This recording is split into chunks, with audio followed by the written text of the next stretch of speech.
चलिए आगे बढ़ते हैं खबरों में। अगली जानकारी का रुख करेंगे। उचाना में दुष्यंत चौटाला ने बीजेपी सरकार पर साधा है निशाना। आपको बता देते हैं भारतीय जनता पार्टी सरकार पर यहां पर निशाना साधा गया है।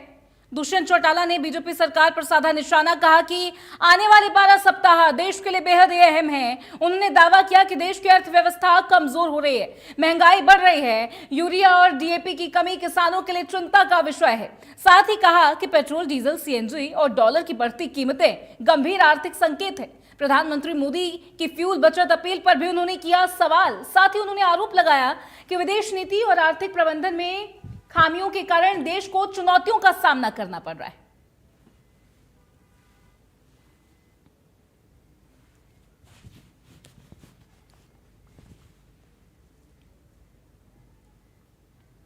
देखिए, दुष्यंत चौटाला ने लगाए हैं सीरियस एलिगेशंस, गंभीर आरोप यहां पर लगाए हैं।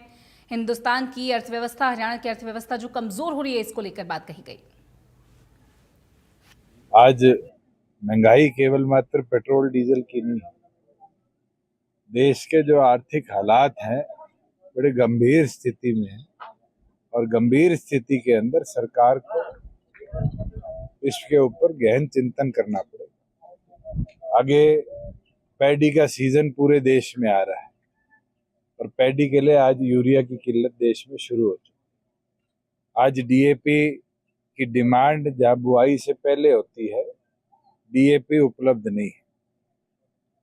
दूसरी ओर माइनिंग के अंदर सबसे ज्यादा इस्तेमाल होने वाली चीज सल्फ्यूरिक एसिड आज किल्लत की स्थिति में आ चुका है। सीएनजी 4 रुपए बढ़ चुकी है, डीजल पेट्रोल 8 रुपए बढ़ चुकी है, डॉलर 97 रुपए छू चुका है।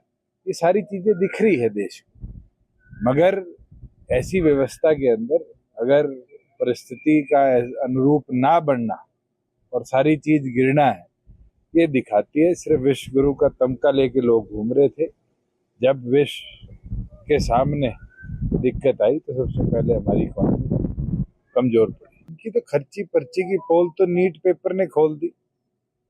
अभी सीबीएसई के रिजल्ट आए हैं और सीबीएसई के रिजल्ट में खुद धर्मेंद्र प्रधान जो एजुकेशन मिनिस्टर है, उनने कहा है कि हम क्लैरिफिकेशन देंगे, उसको रिव्यू कराएंगे। आप सोचिए कितने बच्चों का हौसला एक फैसले की वजह से इस बार टूटा है। जिम्मेवार कौन है? खर्ची पर्ची केवल मात्र किसी को नौकरी लगाने या एग्जामिनेशन में बैठाने की नहीं।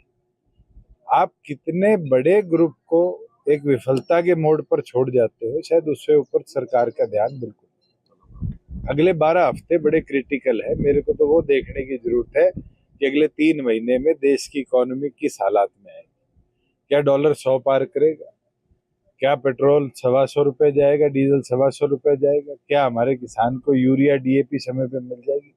और अगर माइनिंग सेक्टर बंद हो गया तो आप मेरी बात आज लिख लेना कि बारिशों के बाद आपकी सड़कों पे गड्ढे लगाने के लिए भी व्यवस्था नहीं होगी। चलिए आगे बढ़ते हैं खबरों में। फरीदाबाद के civil surgeon doctor Jayant Ahuja ने इंडिया न्यूज से की है खास बातचीत। स्वास्थ्य सेवाओं में लापरवाही के मामलों पर सिविल सर्जन का बड़ा एक्शन देखने को मिला है।